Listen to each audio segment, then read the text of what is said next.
शुक्लांबरधरं विष्णुं शशिवर्णं चतुर्भुजं प्रसन्नवदनं ध्यायेत् सर्वविघ्नोपशान्तये। शारदा शारदाम्भोजवदना वदनाम्बुजे सर्वदा सर्वदास्माकं सन्निधिं क्रियात्। अज्ञानां जाह्नवीतीर्थं विद्यातीर्थं विवेकिनां सर्वेषां सुखदं तीर्थं भारतीतीर्थमाश्रये।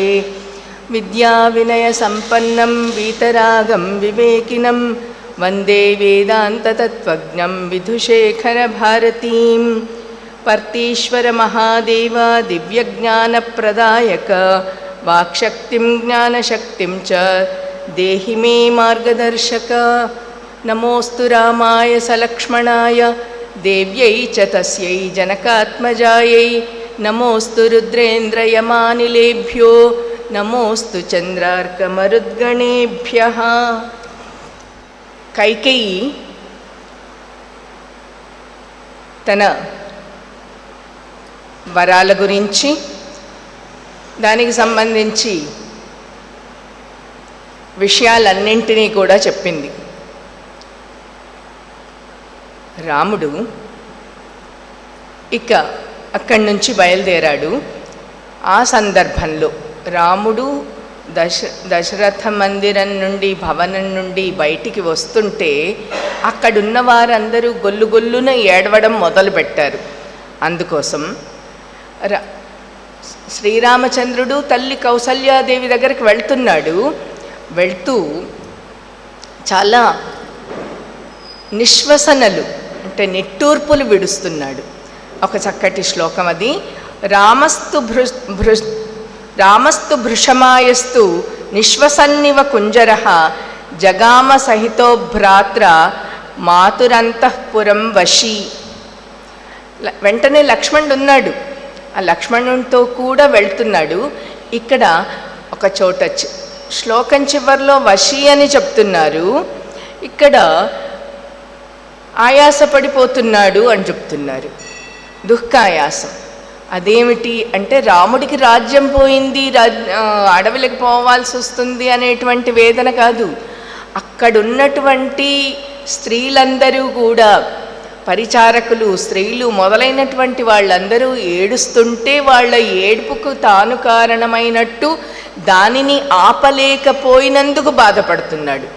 వశీ తాను నిగ్రహం కలిగినటువంటి వాడే. అందుకే కైకమ్మతో చెప్తున్నప్పుడు ఓ మాట అంటాడు, నేను అర్థపరుణ్ణి కాదు అని. అంటే నాకు ఈ ప్రాపంచిక విషయాలతో, ప్రాపంచికమైన సంపదలతో నాకు సంబంధం లేదు, అవసరం లేదు, వాటి పట్ల నాకు ఆసక్తి లేదు, రుచి లేదు అని చెప్తాడు. ఆ తర్వాత కౌసల్య అంతఃపురం ద్వారంలోకి వెళ్తూ ఉన్నాడు. ఆ వెళ్తున్నప్పుడు అక్కడున్నటువంటి బ్రాహ్మణులు, పెద్దలు మొదలైనటువంటి వాళ్ళందరూ ఎవరికి విషయం తెలియదు కదా, అందుకు చాలా సంతోషంగా శ్రీరామచంద్రుణ్ణి ఆశీర్వాదం చేస్తూ ఉన్నారు. తక్కిన వాళ్ళంతా జయ జయధ్వానాలు చేస్తున్నారు. ఇక మందిరంలోకి వెళ్ళాడు. అక్కడ కౌసల్యాపి తదాదేవి రాత్రిం స్థిత్వా సమాహిత ప్రభాతే త్వకరోత్పూజాం విష్ణోః పుత్రహితైషిణి. శ్రీరామచంద్రుడు, సీతాదేవి వ్రతాన్ని, నియమాన్ని, ఉపవాసాన్ని ఆ రాత్రంతా ఆచరించారు. కానీ కౌసల్యాదేవి కూడా ఆ రాత్రంతా కూడా ఉండి తెల్లవారే వరకు శ్రీ మహావిష్ణువుకు పూజ చేస్తూ ఉంది. ఎందుకోసం? పుత్రహితైషిణి, కుమారుడికి హితం కలగాలి, శ్రేయస్సు కలగాలి అనేటువంటి ఉద్దేశంతో ఆమె పూజ చేసింది, రాత్రంతా పూజ చేసింది. అంతేకాదు ఇక్కడ ఒక మంచి విషయం ఉంది. సాక్షౌమ వసనాహృష్ట నిత్యం వ్రత పరాయణ అగ్నిం జుహోతి స్మ తదా మంత్రవత్ కృత మంగళ. సాక్షాత్తుగా ఆమె వ్రతపరాయణ అయినటువంటి ఆమె, వ్రతం పట్ల ఆసక్తి కలిగినటువంటి ఆమె చక్కగా పట్టు వస్త్రాలు ధరించింది, చాలా సంతోషంగా ఉంది. కూర్చొని అగ్నిదేవుణ్ణి ఉద్దేశించి హవిస్సులు అర్పిస్తూ ఉంది. కౌసల్య హోమం చేయడం ఇక్కడ మనకు కనిపించేటువంటి అంశం. మరి స్త్రీలు హోమం చేయవచ్చునా అని మన వాళ్ళందరూ ఇప్పటికీ అడుగుతారు. అదేంటి ఆడవాళ్ళు కూర్చొని హోమం చెయ్యకూడదా అని. దానికి మనకు శాస్త్ర వాక్యం ఒకటి ఉంది. ఆహుహు అప్యుత్తమ స్త్రీణాం అధికారం తు వైదికే. ఇది స్మృతి వాక్యం. స్త్రీణాం, ఉత్తమ స్త్రీణాం, ఉత్తములైనటువంటి స్త్రీలకు. అంటే ఆ ఉత్తమత్వం ఏమిటి అంటే ఉత్తమ కులంలో పుట్టడమా? కాదు, ఉత్తమమైనటువంటి నియమాలు కలిగినటువంటి, అంటే బ్రహ్మణి ఆదాయ కర్మాణి అన్నట్టుగా బ్రహ్మజ్ఞానంతో ఉండి నియమాలు ఆచరిస్తూ సాత్వికాహారము, సాత్విక భావనలు ఇవన్నీ కలిగినటువంటి స్త్రీలకు వేదాన్ని అర్థం చేసుకునే యోగ్యత ఉంటుంది కాబట్టి అటువంటి వాళ్లకు అధికారం ఉంది. ఈ విషయాన్నే మనకు వేదాల్లో స్త్రీలు బ్రహ్మవాదినులు అనేటువంటి వాళ్ళు వేదాన్ని చదువుకుని అవివాహితలై గురుకులాలను నడిపినటువంటి వాళ్ళు కూడా ఉన్నారు. తర్వాత ఇదే శ్లోకం, ఇదే కాండలో, ఇదే సర్గలోనే తరువాతి దేంట్లో బ్రాహ్మణుల చేత పూజలు కూడా హోమం కూడా చేయిస్తుంది. సాక్షాత్తుగా హోమం చేసింది, హోమం చేయిస్తూ కూడా ఉందన్నమాట. రాముడు అంతఃపురంలోకి ప్రవేశించారు. ఇక్కడ ప్రవేశించినప్పుడు దదర్శ మాతరం తత్ర హావయంతీం హుతాశనం. అక్కడ తల్లి హోమం చేయిస్తూ ఉండడం చూశారు. అంటే ఈయన వెళ్ళేసరికి హోమం చేస్తూ ఉంది, తర్వాత పౌరోహితుల చేత హోమం చేయిస్తూ కూడా ఉంది. కాబట్టి రెండూ కూడా తాను చేయడము, అర్హులైనటువంటి వాళ్ళ చేత చేయించడము రెండూ కూడా ఇక్కడే కనిపిస్తాయి మనకు. ఇక దగ్గరికి వెళ్ళాడు. తల్లి దగ్గరికి వెళ్తుంటే దూరం నుంచినే వస్తువులన్నీ కనిపిస్తున్నాయి. దేవకార్య నిమిత్తం, అంటే పూజ, వ్రతం, నోము ఏమేమి దానికి కావలసినటువంటి అప్పటికే హవిస్సు ఉంది, తర్వాత హోమం చేస్తూ ఉంది కాబట్టి హోమానికి సంబంధించిన ద్రవ్యాలు, పూలు పళ్ళు మొదలైనటువంటి పూజా ద్రవ్యాలు, మంగళ ద్రవ్యాలు అన్నీ కూడా అక్కడ ఉన్నాయి. తర్వాత ఆ హోమం తర్వాత, ఆ పూజాధికాల తర్వాత ఆవిడ తర్పయంతీం అద్భిః దేవతాం దేవవర్ణిని, దేవతలకు జలతర్పణం ఇస్తోందట ఆవిడ. అంటే అర్ఘ్యం ఇస్తూ ఉంది దేవతలకు. అర్ఘ్యం, దేవతలను ఉద్దేశించి అర్ఘ్యం ఇస్తోంది. ఆ తర్వాత రాముణ్ణి చూసింది చాలాసేపు. అంటే ముందు రోజు రాత్రి కదా ఆవిడ చూసింది రాముణ్ణి. చాలాసేపు అంటే చిరకాలం అంటాడన్నమాట కవి మహర్షి. చాలాసేపటి తర్వాత వచ్చిన కుమారుణ్ణి చూసి, ఎందుకంటే పట్టాభిషేకం జరగబోతోంది కదా, ఆ సంతోషము, రాత్రంతా కుమారుడి కోసం నియమాన్ని అనుసరించి విష్ణు చింతనలో ఉన్నటువంటి ఆమె ఆ కుమారుణ్ణి చూడగానే చాలా సంతోషంతో ఆడగుర్రం తన పిల్లను ఏ విధంగా అయితే దగ్గరికి పరిగెత్తుకుంటూ దగ్గరికి వెళ్తుందో ఆ విధంగా తీసుకుని ఆశీస్సులు, ఈయన పాద నమస్కారం చేశాడు, ఆవిడ ఆశీస్సులు అందించింది. నిర్విఘ్నంగా అభిషిక్తుడవు కమ్మని ఆశీర్వదించింది. ఆసీనుడవై భోజనం చేయనాయన అని చెప్పింది. అంటే ఆసనం చూపించి ఇదిగో కూర్చో, భోజనం చేయనాయన అంది. రాముడికి అసలు చెప్పడానికే వచ్చాడు కదా, విషయం చెప్పడానికి. దేవి నూనం న జానీషే మహద్భయం ఉపస్థితం ఇదం తవచ దుఃఖాయ వైదేహ్య లక్ష్మణస్య చ. ఇక్కడ నీకు నిజం తెలియదమ్మా, న జానీషే నీకు నిజం తెలియదు. మహద్భయం ఉపస్థితం, గొప్ప భయం సంప్రాప్తమవుతోంది. ఎవరికి భయం? రాముడికా? కాదు. ఎవరెవరికి? వైదేహికి, కౌసల్యకు, వైదేహికి, లక్ష్మణుడికి. కౌసల్యకెందుకు? కుమారుడు దూరం అవుతాడు. వైదేహికి భర్త దూరం అవుతున్నాడు, అడవులకు పోతాడు. లక్ష్మణుడికి ఒక దేహంగా, రెండు దేహాలు ఒక ప్రాణంగా ఉన్నటువంటి లక్ష్మణుడికి, వీళ్ళ ముగ్గురికి కూడాను చాలా గొప్ప ఆపద సంభవిస్తోంది. ఏమిటి నాయన అది? ఆవిడకి అర్థం కాలే ఏం జరగబోతోందా అని. అప్పుడు గమిష్యే దండకారణ్యం కిం అనేన ఆసనేన మే విష్టరాసన యోగ్య హి కాలోయం మాం ఉపస్థిత. గమిష్యే దండకారణ్యం, నేను దండకారణ్యానికి వెళ్తున్నాను కాబట్టి నేను అక్కడ వెళ్ళి కూర్చోవటానికి ఆ బంగారు ఆసనాలు ఏమీ ఉండవు కదా, దర్భాసనాలు పరుచుకొని కూర్చోవాలి. కాబట్టి నాకు ఈ ఆసనంతో ఏం పనుంది? నాకు ఇప్పుడు దండకారణ్యానికి వెళ్ళవలసినటువంటి సమయం ఆసన్నమైంది. 14 వర్షాణి వత్స్యామి విజనైవనే మధుమూల ఫలైర్జీవన్ హిత్వా మునివత్ ఆమిషం అంటాడన్నమాట. మధుమూల ఫలైహి జీవన్ హిత్వా మునివత్ ఆమిషం. 14 సంవత్సరాలు నిర్జనమైనటువంటి, నిర్జరారణ్యం అంటారు కదా, అటువంటి అడవిలో నేను ఉండాలి. ఏదో దొరికినటువంటి తేనె, కందమూలాలు, ఫలాలు మొదలైనటువంటివి తినాలి. ఇక్కడ ఒక విషయం ఈ రోజుల్లో చాలామందికి కలుగుతున్నటువంటి సందేహము, దాని మీద చర్చలు అవన్నీ ఉన్నాయి. వాటితో నాకైతే సంబంధం లేదు.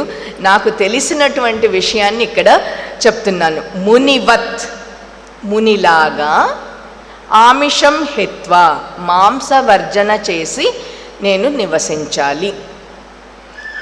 ఎందుకంటే ఈ రోజుల్లో ప్రతి వాళ్ళు రాముడు మాంసం తిన్నాడా, రాముడు మాంసం తిన్నాడా అనేటువంటి విషయం, ప్రశ్నలు చాలామంది అడుగుతున్నటువంటి విషయం. ఒకసారి పూరి పీఠాధిపతులు అనుకుంటాను అనంతపురానికి వచ్చినప్పుడు, క్షత్రియులకు కండబలం ఉండాలి, ధైర్యం ఉండాలి, గుండె ధైర్యం ఉండాలి, కండబలం ఉండాలి అన్న విషయాన్ని చెప్పారు. అప్పుడే వాళ్లకు, అందుకే ఆ తల్లి అట్లా పెంచుతుంది. క్షత్రియ స్త్రీ తన కుమారులను యుద్ధానికి భయపడేలాగా పెంచదు. యుద్ధం అంటే భయం, రక్తం అంటే భయం, హింస అంటే భయం, ఇలా కాదన్నమాట. అట్లా పెంచుతుంది. అట్లా పెంచినప్పుడు యుద్ధానికి తగినటువంటి శరీరం కావాలి, గుండె ధైర్యం కావాలి. అందుకే ఒక పెద్దవాళ్ళు చెప్పినటువంటి, ఇది ఏ శాస్త్రంలోదో నాకు తెలియదు, ఒక శ్లోకం అయితే మా అమ్మ చెప్తోండిన శ్లోకం ఇది. శోకేన వర్ధతే రోగాః పయసా తను వర్ధతే, ఘృతేన వర్ధతే బుద్ధిః మాంసం మాంసేన వర్ధతే. ఏడుస్తూ ఉంటే రోగం ఇంకా ఎక్కువైపోతుందంట. దుఃఖిస్తూ దుఃఖిస్తూ నాకు రోగం వచ్చిందో అని ఏడుస్తుంటే, అంటే ఆత్మవిశ్వాసం లేకుండా, గుండె ధైర్యం లేకుండా, నిబ్బరం లేకుండా ఏడుస్తుంటే రోగాలు ఇంకా అవుతాయి. పయసా తను వర్ధతే, శరీరము పాల వల్ల వృద్ధి చెందుతుంది. అందుకే పసిపిల్లలు పాల మీదే కదా బతుకుతారు. పయసా తను వర్ధతే, ఘృతేన వర్ధతే బుద్ధిః, బుద్ధి అంటే చక్కటి నిశ్చయాత్మకమైనటువంటి మంచి వివేకంతో కూడినటువంటి బుద్ధి నెయ్యి తీసుకోవడం వల్ల వృద్ధి చెందుతుందట. అందుకే చిన్నప్పుడు, మరి అన్ని చోట్లనో కాదో నాకు తెలీదు, మొట్టమొదటి పిల్లలకు మొదటి ముద్ద నెయ్యి వేసే పెట్టేవాళ్ళు అన్నమాట. ఇప్పటికీ ధారలేని తిండి దయ్యపు తిండి అంటారు. ధార అంటే చక్కగా నేతి ధారలు వేసుకొని తినేటువంటి అలవాట్లు ఉన్నవాళ్ళు ఇప్పటికీ ఉన్నారు. ఇక మాంసం మాంసేన వర్ధతే, మాంసము చేతనే మాంసం వృద్ధి చెందుతుంది. సో రాముడు జన్మతః క్షత్రియుడు, క్షాత్ర ధర్మాన్ని విశ్వసించినటువంటి వాడు, నమ్మినటువంటి వాడు కాబట్టి. కాకపోతే వనవాసం అనేది ఒక నియమంగా ఆచరించబోతున్నాడు. అతడు శ్రీరామచంద్రుడు వనవాసానికి షికారుకని వెళ్ళట్లేదు, విహారయాత్ర కోసం వెళ్ళట్లేదు, ఒక నియమం కోసం వెళ్తున్నాడు. వనవాసం అనేటువంటి ఒక దీక్ష. అందుకే కైకేయి చెప్పింది, జటా వల్కల ధారివై వెళ్ళాలి అంటుంది. ఆ జటా వల్కలాలు రెండు కూడా ఒక ముని వ్రతానికి సంకేతాలు.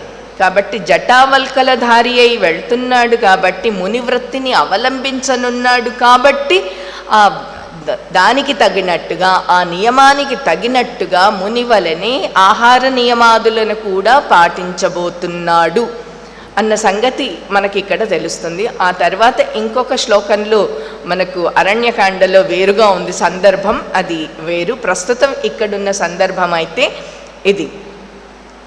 తర్వాత భరతుడికి యవ్వరాజ్యాభిషేకం చేస్తారు అనే మాట కౌసల్యాదేవికి చెప్పాడు.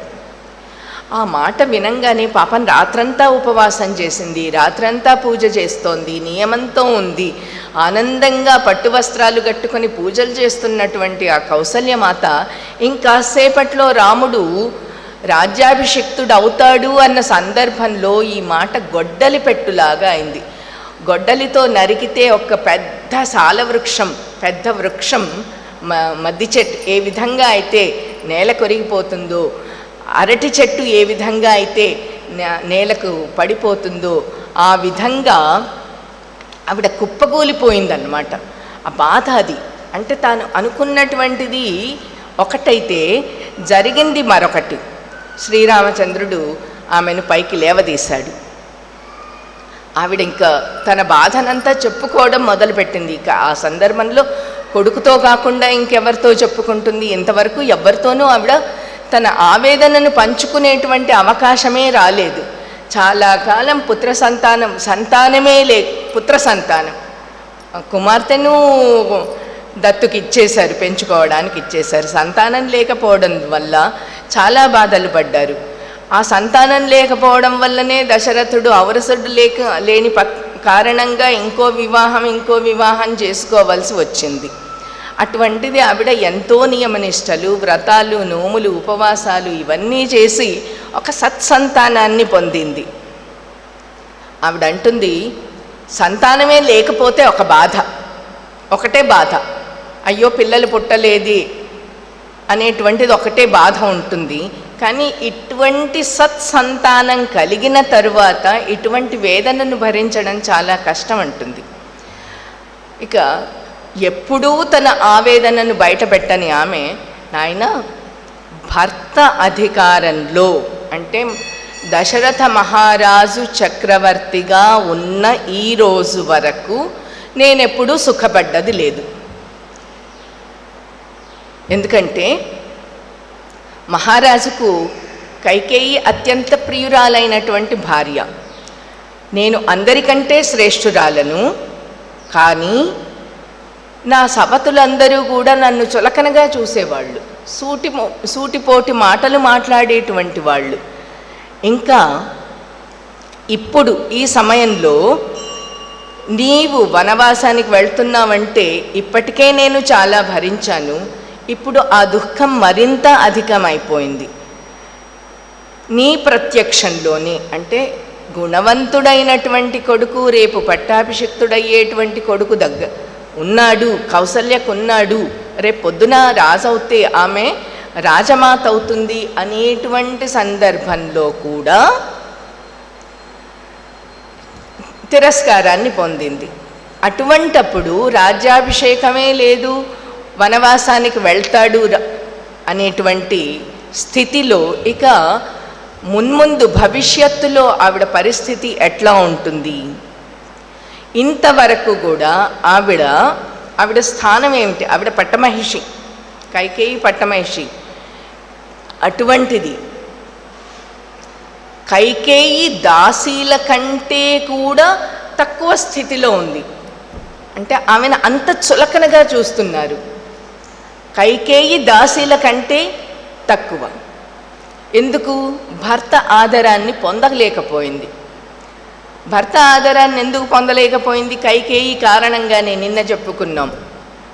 నీ కారణంగా, నీ కోసం అర్హురాలైనటువంటి కౌసల్యను నేను ఆదరించలేదు అని. ఇక ముందు నా పరివారం, నా పరిచారకులు ఉన్నారు, తక్కిన వాళ్ళు ఉన్నారు, నువ్వు వెళ్ళిపోతావు, భరతుడు రాజు అవుతాడు. భరతుడు రాజు అయినప్పుడు తక్కిన వాళ్ళంతా భరతుడికి భయపడతాడు, రాజుకు భయపడతారు. ఎందుకంటే ఆమె రామమాత, కైకేయికి సవతి, ఆమె పట్ల అనాదరము, తిరస్కారము ఉన్నాయి కాబట్టి, భర్తకి ఆవిడ పట్ల తిరస్కారం ఉంది కాబట్టి ఆవిడకు సేవలు చేస్తే భరతుడు ఏమంటాడు అనేటువంటి భయంతో, భరతుని పట్ల ఉన్నటువంటి భయంతో ఇప్పుడున్నది నాకు సేవలు చేస్తున్నటువంటి దాసీజనం కూడా ఉపేక్ష చేస్తారు. ఇంకా ఇప్పటికే మంథర కూడా చెప్తుంది, నీవు ఇంతకాలము కౌసల్యను చాలా అవమానం చేశావు, తిరస్కారాన్ని చూపించావు. అటువంటిది రేపొద్దున రామమాత రాజమాత అయినప్పుడు నీ పరిస్థితి ఎట్లా ఉంటుంది అని. కానీ ఈవిడ ఇప్పుడు పరిస్థితి మారిపోయింది. ఆమె ఆ కైకేయి నిరంతరం సూటిపోటి మాటలతో, పరిశోక్తులతో హింసిస్తూనే ఉంటుంది. ఇంకా నేను ఆవిడ మొహాన్ని ఎలా చూడగలను? నీ గురించి ఇంతకాలం సహిస్తూ ఉన్నాను, ఎప్పటికైనా నా కొడుకు రాజు అవుతాడు కదా, నాకొక సుఖం సంతోషం లభిస్తాయి కదా అనేటువంటి ఆలోచనలో ఉన్నాను. ఇక ఈ వృద్ధాప్యంలో, ఈ అవస్థలో నేను దాన్ని అటువంటి అవమానాలు, తిరస్కారాలు, సూటిపోటి మాటలు ఇక సహించే స్థితిలోనే లేను. ఇక నిన్ను చూడకుండా, ఇంతవరకు రోజుకొకసారైనా కౌసల్య రాముని దర్శనం ఉండేది ఆవిడకు. ఇప్పుడు 14 సంవత్సరాలు అడవిలకు పోతే ఒక్క క్షణం కూడా రాముని ముఖ దర్శనం ఆవిడకు లభించదు. కాబట్టి ఇంతకాలం నీ గురించి బ్రతుకుతున్నటువంటి దాన్ని ఇప్పుడు నీవు లేకుండా నేను బతకగలనా? అసలు నీ ముఖం చూడకుండా ఉండగలనా? జీవితమే వ్యర్థమవుతుంది. ఎన్నో ఉపవాసాలు, ఎన్నో వ్రతాలు, పూజలు అన్నీ చేసి నిన్ను ఇంతవాణ్ణి చేశాను, నిన్ను పెంచి పోషించాను, ఎంతో కష్టపడ్డాను. అటువంటిది ఈ అప్రియమైనటువంటి, క్లేశాన్ని కలిగించేటువంటి, దుఃఖాన్ని కలిగించేటువంటి ఈ వనవాసం, ఆవిడకు భరతుని రాజ్యాభిషేకం కంటే కూడా రాముని వనవాసం అనేటువంటిది చాలా వేదన కలిగిస్తున్నటువంటి అంశం. ఇంత దుఃఖమయమైనటువంటి వార్త విని కూడాను నేను ఇంకా బతికి ఉన్న, నా గుండె ఎందుకు బద్దలు కాలేదు అంటే, నా గుండె అట్లా ఇనుములాంటి గట్టి హృదయమా నాది, అంత గట్టిదాన్నా నేను, నాకు ఇంకా మరణం ఎందుకు రావట్లేదు?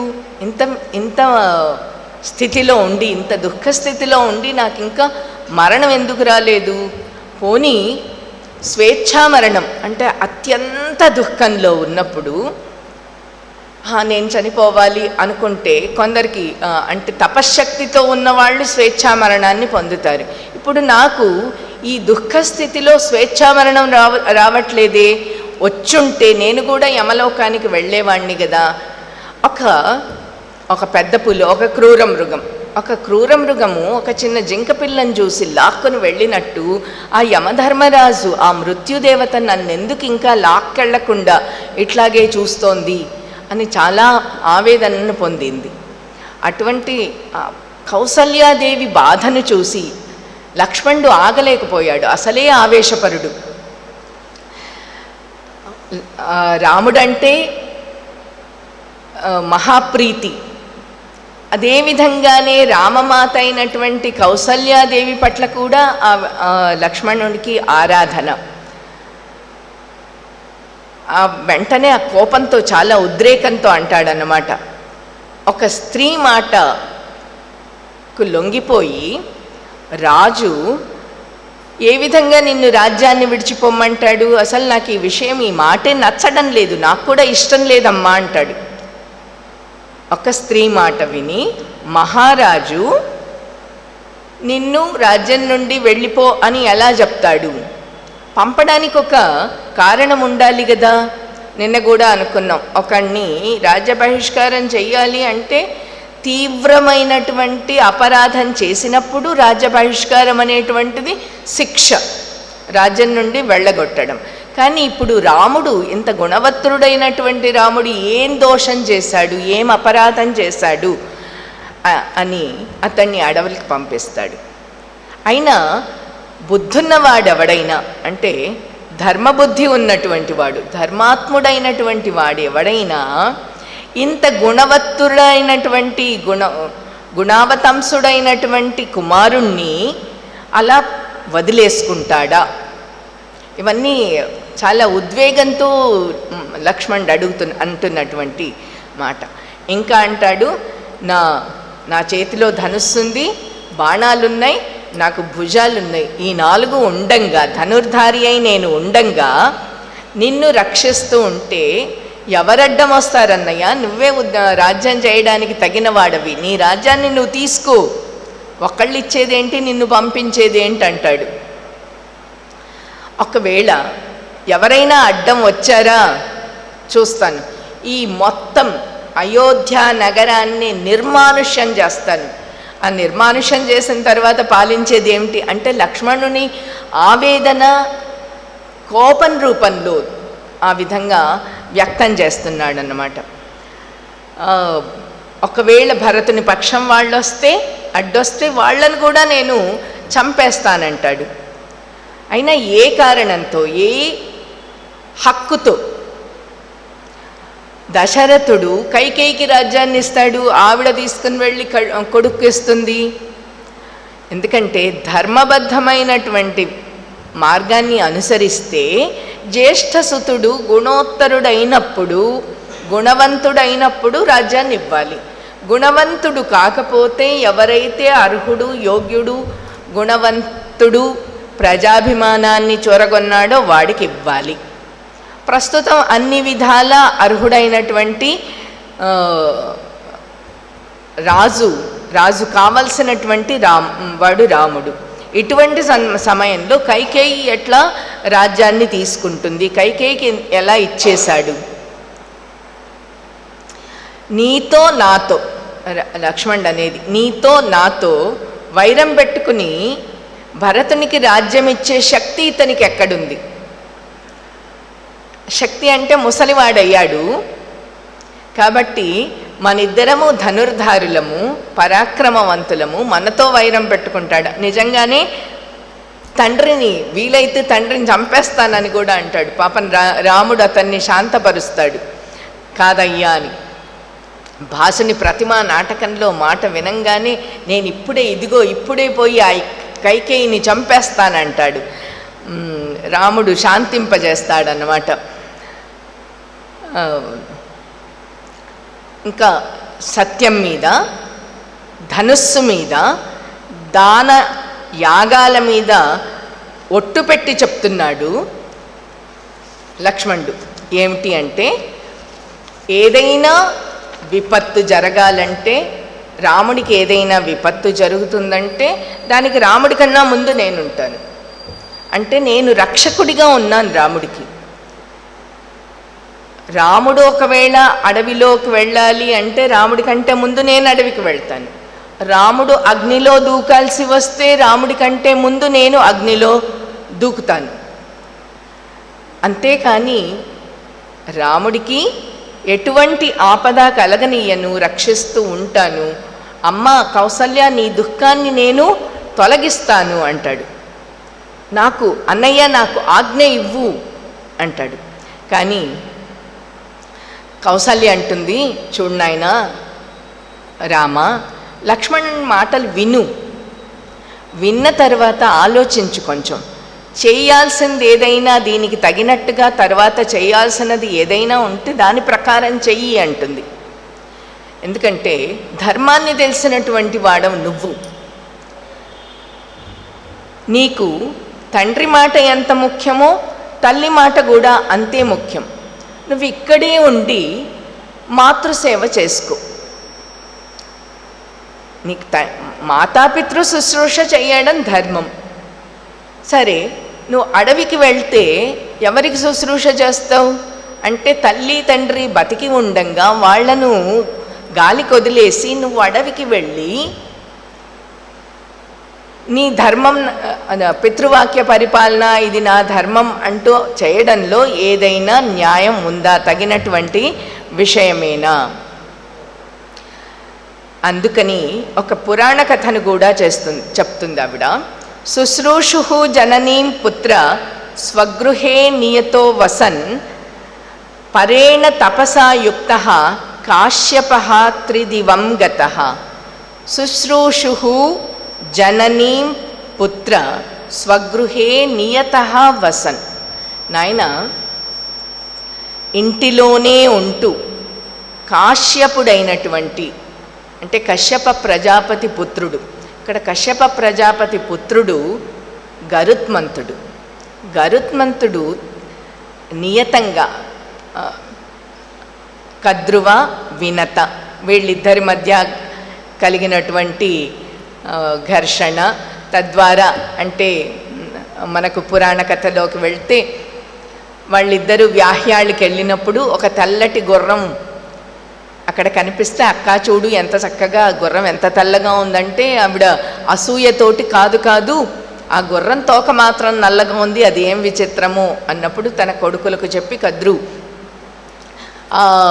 తన మాట నెగ్గించుకునేలా చేస్తుంది. దానికి పందెం కాస్తారు. ఆ పందాన్ని ప్రకారం ఎవరైతే ఓడిపోతే వాళ్ళు గెలిచిన వాళ్లకు దాసీత్వం చేయాల్సి ఉంటుంది. ఆ పందెంలో తన కొడుకుల యొక్క సహకారంతో ఆ తెల్లగుర్రం తోక మాత్రం నల్లగా ఉండేట్టుగా పాము చుట్టుకొని ఉంటుంది. దాని ప్రకారం వినత కద్రువకు దాసి అవుతుంది. అందుకని ఆ రోజు నుంచి వినత కద్రువకు దాసీత్వం నెరపుతున్నప్పటి నుండి గరుత్మంతుడు అక్కడే పెరిగినాడు, దాసీపుత్రుడిగానే పెరిగినాడు అక్కడే. అయితే అక్కడే ఉంటూ తల్లికి సేవలు చేస్తూ తల్లిని దాస్య విముక్తుని చేసినాడు. ఏ విధంగా కారణం తెలుసుకున్నాడు, చాలా తపస్సు చేసినాడు. స్వర్గలోకానికి వెళ్ళి అమృత భాండాన్ని తెచ్చి తల్లికి దాస్య విముక్తి చేశాడు. కాబట్టి అంతటి మాతృ సేవా పరాయణుడు గరుత్మంతుడు. తల్లిదండ్రుల్లో పిల్లలకు తండ్రి పట్ల ఎంత ఆదరం గౌరవం ఉంటుందో, ఎంత భక్తి ఉండాలి, ఎంత ఆజ్ఞాపాలన ఉండాలి, అంతటి గౌరవాన్ని తల్లి కూడా పొందడానికి అర్హురాలు అని చెప్తుంది. అంటే నీకు పితృవాక్య పాలన అంటున్నావు, అదేవిధంగా నువ్వు మాతృవాక్య పాలన కూడా. దీనికి ఉదాహరణ గరుత్మంతుని కథ చెప్పడం. యథైవ రాజా పూజ్యస్తే గౌరవేణ తథాహ్యహం త్వాం నాహం అనుజానామి న గంతవ్యమితో వనం.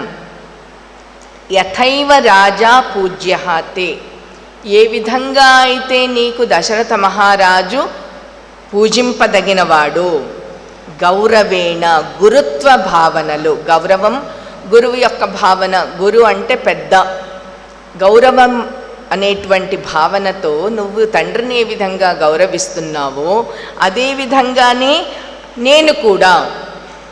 అందుకే నేను నిన్ను వెళ్ళడానికి అనుమతించను అంటుంది. ఇక్కడ పితుః సహస్రం మాతాతు గౌరవేణాతిరిచ్యతే అని శాస్త్రవాక్యం. పితుః సహస్రం మాత, తండ్రి కంటే తల్లి 1000 రెట్లు గౌరవానికి అర్హురాలు.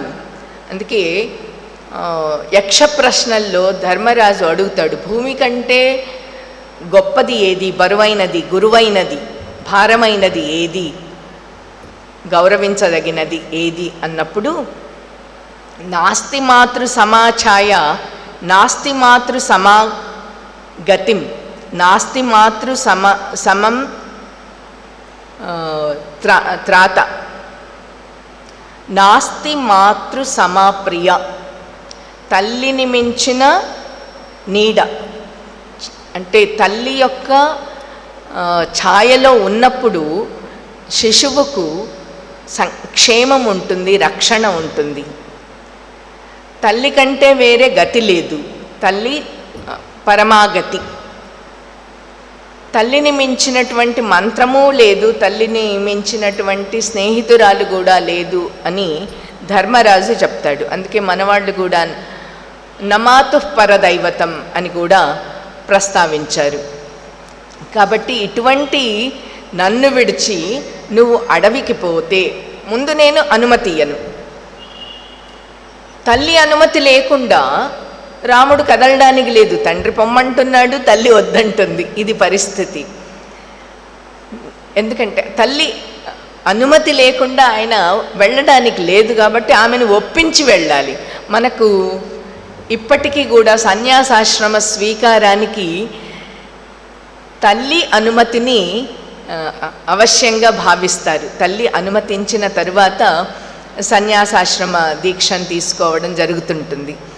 నువ్వు నన్ను విడిచి వెళ్ళిపోయావనుకో, నేను ప్రాయోపవేశం చేస్తాను. అంటే బలవన్మరణానికి, అంటే తిండి నిద్రలు మానేసి మరణిస్తానంటుంది.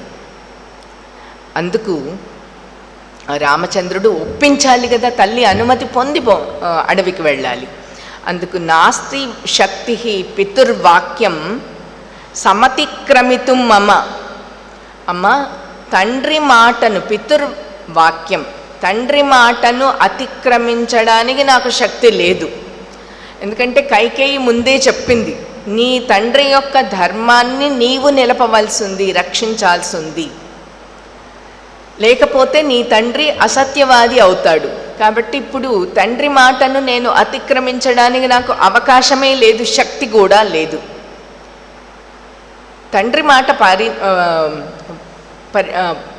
పరిపాలించినటువంటి పురాణ వ్యక్తులు, ఈరోజు నేను ఒక్కడనే కాదు, ఇంతకు ముందు వాళ్ళు కూడా ఉన్నారు.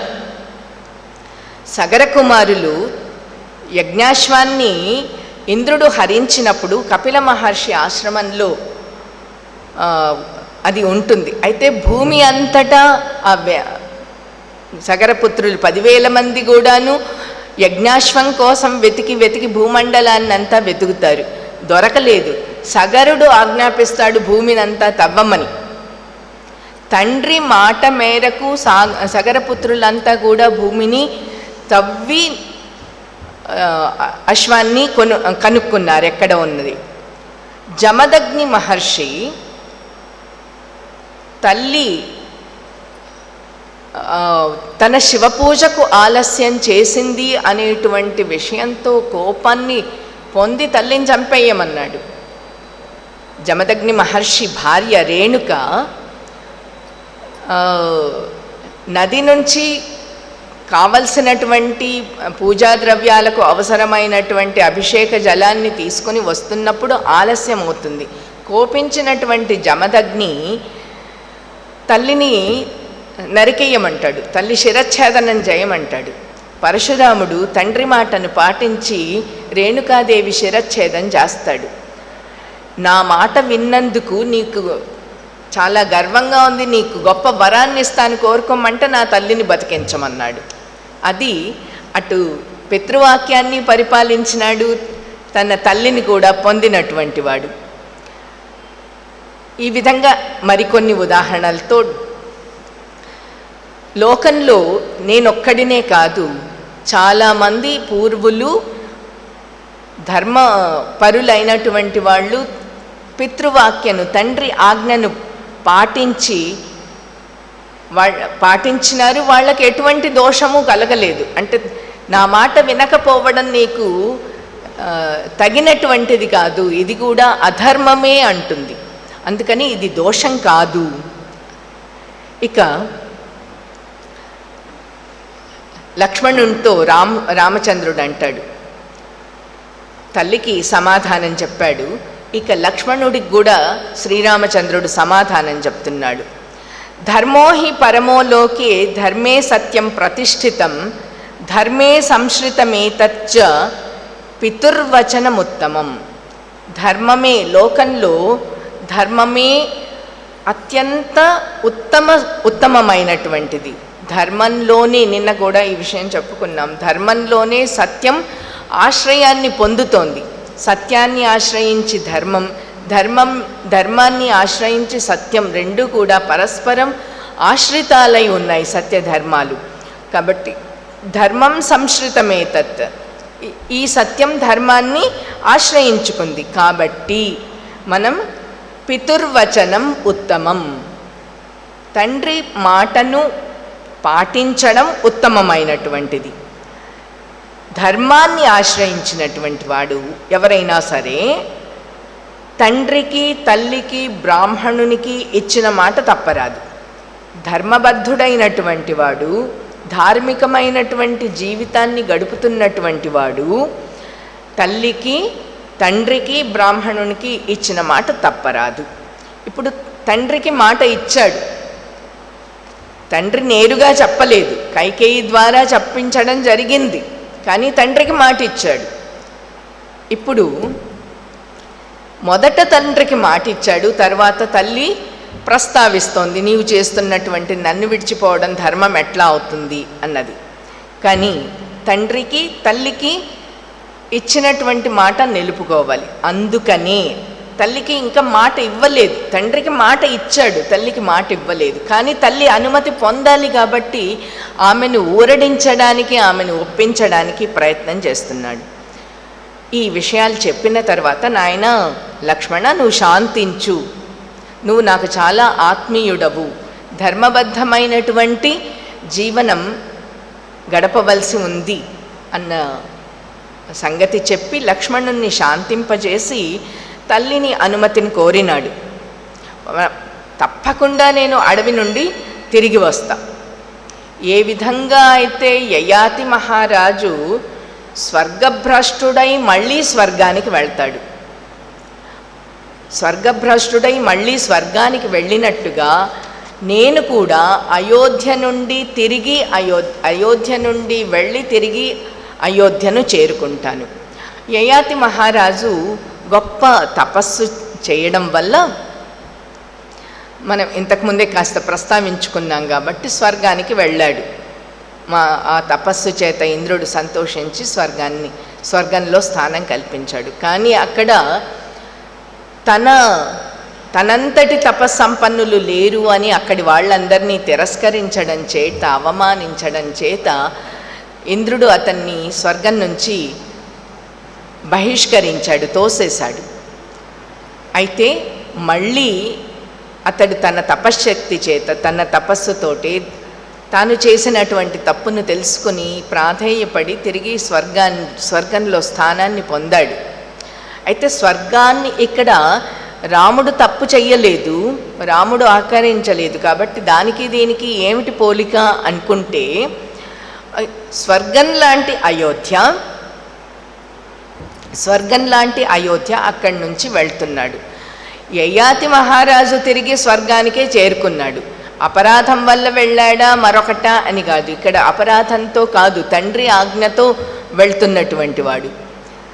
కాబట్టి నేను మళ్ళీ తప్పకుండా తిరిగి వస్తాను, 14 సంవత్సరాల తరువాత తిరిగి వస్తాను.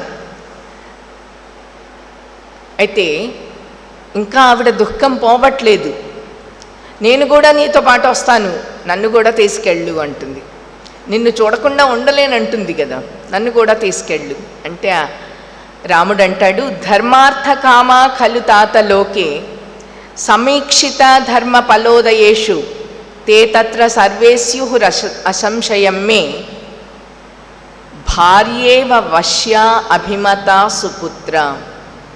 ఇది తల్లికి తర్వాత లక్ష్మణుడికి ఇద్దరికి చెప్తున్నటువంటి విషయం. అయితే సంబోధన లక్ష్మణునికి మాత్రమే, తాత ఓ తండ్రి అని లక్ష్మణుని సంబోధిస్తున్నాడు. ధర్మార్థ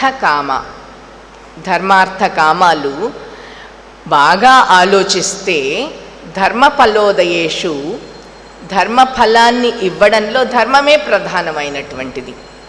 ధర్మ అర్థ కామాలు ధర్మం వల్లనే ఫలిస్తాయట. ధర్మము ఫలిస్తుంది, అర్థము ఫలిస్తుంది, కామము ఫలిస్తుంది. ఎట్లా అంటే భార్య ఇవ, భార్యలాగా. ఎట్లా? భార్యాభర్తలు ఇద్దరు ఇక్కడ వశ్య అని చెప్పుకోవడంలో భర్త మాట వినే భార్య అని మాత్రమే చెప్పుకుంటే అది సరి అయిన అర్థం ఉండదు. ఎందుకంటే భార్యాభర్తలు ఇద్దరు కూడాను పరస్పరం ధర్మబద్ధంగా ఉన్నప్పుడు ఒకళ్ళకొకళ్ళు వశ్యులే, ఒకళ్ళ మాట ఒకళ్ళు వినేటువంటి వాళ్ళు, ఒకళ్ళొకళ్ళు సమ్మతితో జీవితాన్ని గడిపేటువంటి వాళ్ళు. ధర్మబద్ధమైన జీవితం గడుపుతున్నప్పుడు, ధర్మబద్ధమైన సాంసారిక జీవితంలో వాళ్ళిద్దరూ కూడా అది ధర్మం ఉన్నప్పుడు అది ధర్మం. దానికి ఫలం ఏంటి? అర్థం. అర్థం ఏమిటి? అభిమత. ఇద్దరు పరస్పరం ఒకళ్ళ పట్ల ఒకళ్లకు అనురాగం కలగడం. ఆ తర్వాత కామం ఏంటి? దాని యొక్క ఫలితం ఏంటి? సుపుత్రాహ, సత్సంతానం కలగడం. కాబట్టి ధర్మంలోనే ధర్మఫలము, అర్థఫలము, కామఫలము కూడా ఉన్నాయి అని రాముడు చెప్తాడు. అంటే ఇప్పుడు మనం ధర్మాన్ని ఆశ్రయిస్తే దాన్ని అనుసరించినటువంటి అర్థకామాలు కూడాను ఫలవంతాలు అవుతాయి.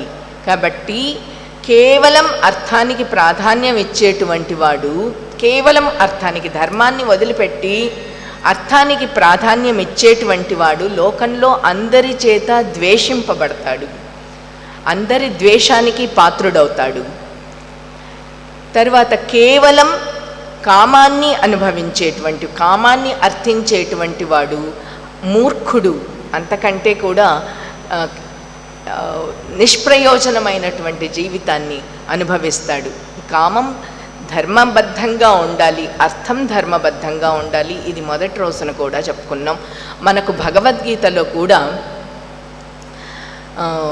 ధర్మబద్ధమైనటువంటి కామాన్ని, కామోస్మి భరతర్షభ అన్నాడు. అంటే ధర్మబద్ధమైనటువంటి కామం ఏదైతే ఉందో అది సాక్షాత్తు భగవంతుడే. కాబట్టి కౌసల్యను కూడా నాకు ఏ విధంగా అయితే పితృవాక్యాన్ని ఆచరించడం ధర్మం అనుకుంటున్నాను, ఇప్పుడు దశరథుని మాట నెగ్గాలి, దశరథుడి యొక్క ప్రతిజ్ఞ, దశరథుడు కైకేయికి ఇచ్చినటువంటి వరాలు సఫలం కావాలి అంటే ఇది కేవలం ఒక్కళ్లకు మాత్రమే సంబంధించినటువంటిది కాదు. ఆ బాధ్యత దశరథుణ్ణి సత్యవంతుణ్ణిగా, సత్యపాలకుణ్ణిగా చేయాల్సిన బాధ్యత రాముడి మీద ఉంది. అదేవిధంగా భర్త యొక్క సత్యవాక్కును పరిపాలింపచేసేలాగా చేసే బాధ్యత కౌసల్య మీద కూడా ఉంది.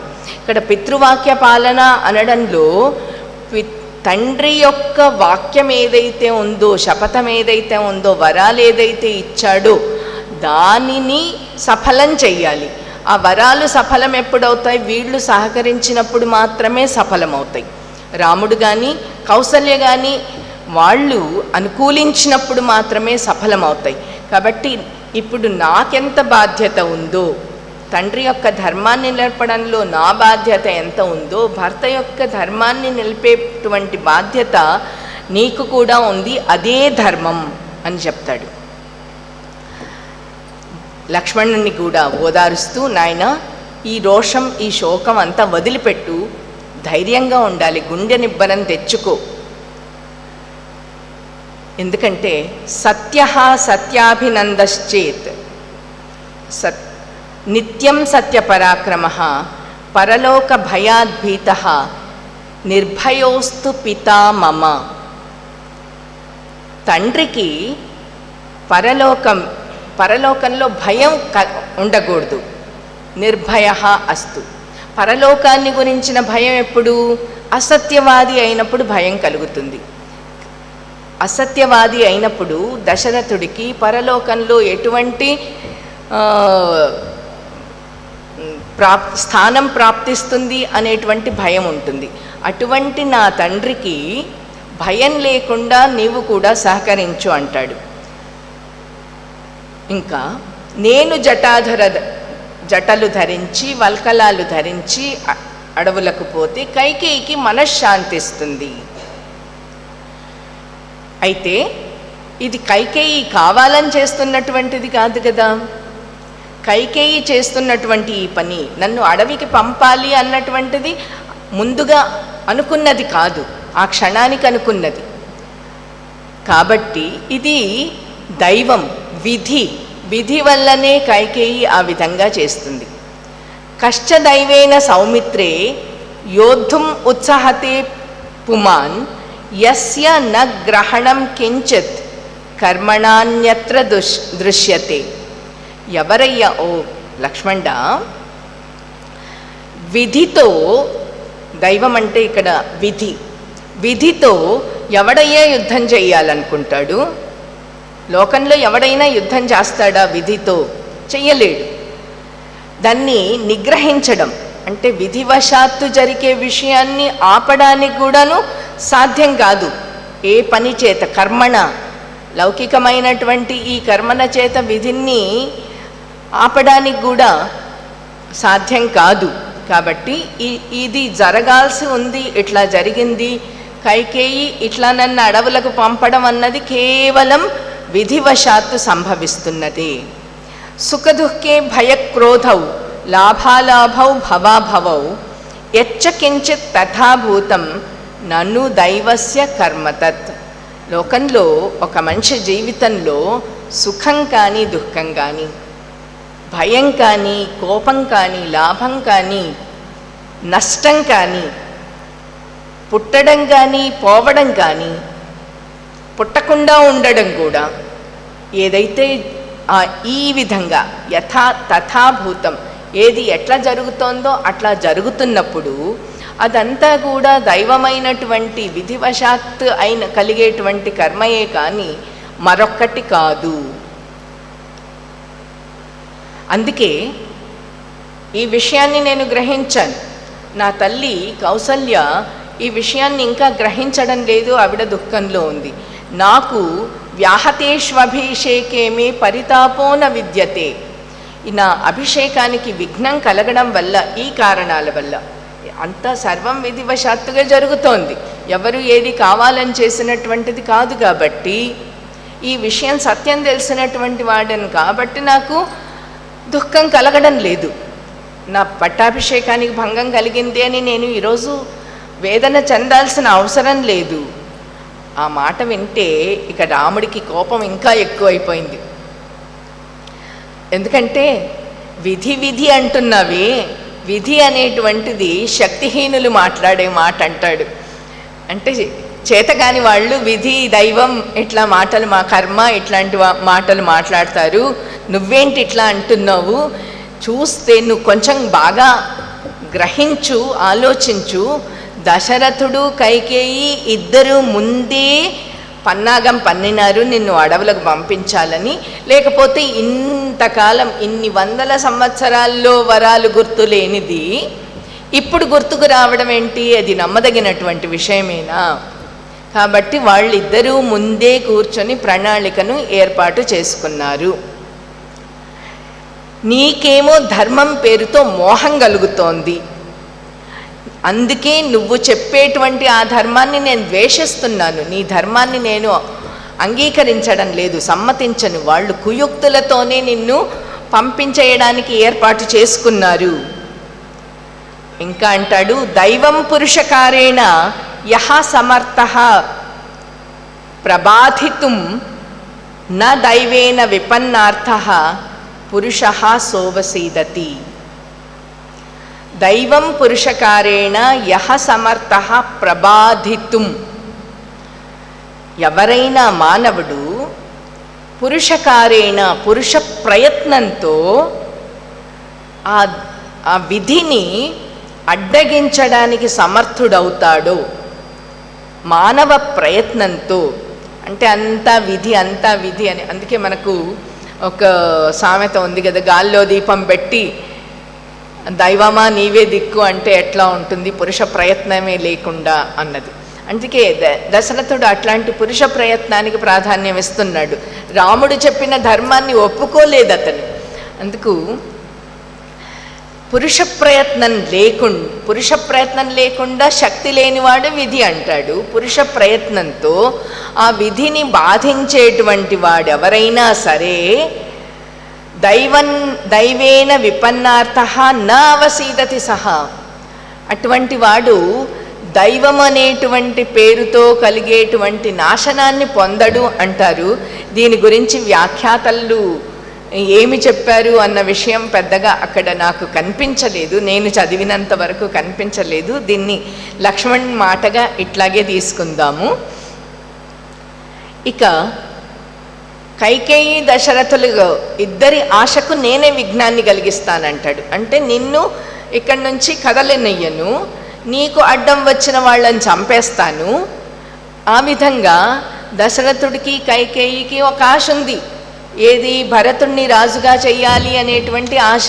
ఆ ఆశకు నేను విఘ్నం చేస్తాను. వాళ్ళు నీ పట్టాభిషేకానికి ఆటంకం కల్పించారు, కానీ నేను వాళ్ళ ఆశకు భంగం కలిగిస్తాను. ఎందుకంటే నేను ధనుర్బాణాలతో ఉన్నాను. ఈ ధనుర్బాణాలను ఉపయోగించి, లేకపోతే ఇవి నిష్ఫలం, నీకు సహాయపడనటువంటి ఈ ధనుర్బాణాలు వ్యర్థమైనటువంటివి. కాబట్టి నా ఈ ధనుర్బాణాలు, నా చేతులు, వీటితో రాజ్యాన్ని నీకు వశం చేస్తాను. ఇదిగో అన్న ఒక్క ఆజ్ఞ, ఇప్పుడే నీవు ఆజ్ఞాపించు, తక్షణమే నేను నీకు రాజ్యాన్ని అప్పగిస్తానంటాడు. నీ రాజ్యాన్ని నీకు అప్పగిస్తానంటాడు. అయితే రాముడు ధర్మాత్ముడు. అంటే ఇన్ని ఒక విధంగా చూస్తే ప్రలోభము, ఇంకో ప్రలోభ పెడుతున్నట్టు, ఇంకో పక్కన చూస్తే ధర్మము, ఇవన్నింటి మధ్య దిట్టంగా నిలబడినటువంటి వాడు శ్రీరామచంద్రుడు. ఎటువంటి సంక్షోభాలకు, ఎటువంటి లోభాలకు వశుడు కాకుండా దిట్టంగా నిలబడినటువంటి వాడు ధర్మపరాయణుడైన రాముడు. అందుకే లక్ష్మణుని ఓదార్చినాడు. Thanks for watching. Please comment, like, share and subscribe our channel.